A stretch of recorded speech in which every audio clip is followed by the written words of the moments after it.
So panibagong araw, panibagong luto-lutuan. Ngayon gagawa tayo ng kinilaw na dilis. Unang sangkap, sibuyas. Hiwain lang natin siya sa gusto nating suka.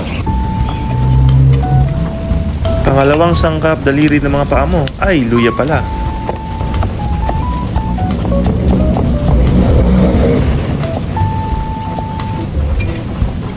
Pangatlo, hiwain natin na maliliit ang mga siling green.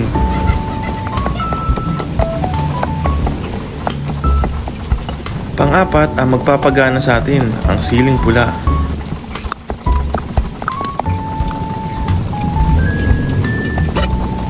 Pang-lima, kalamansi na mas maasim pa sa kilikili mo.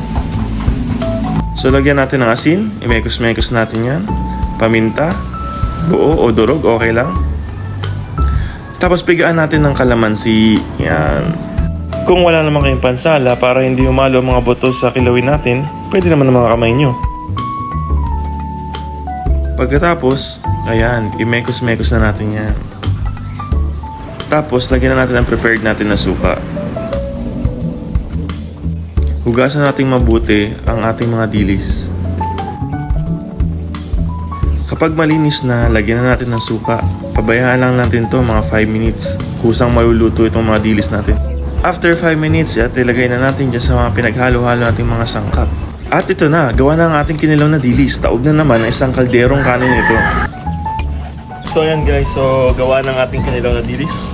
Tikman natin. The perfect bite.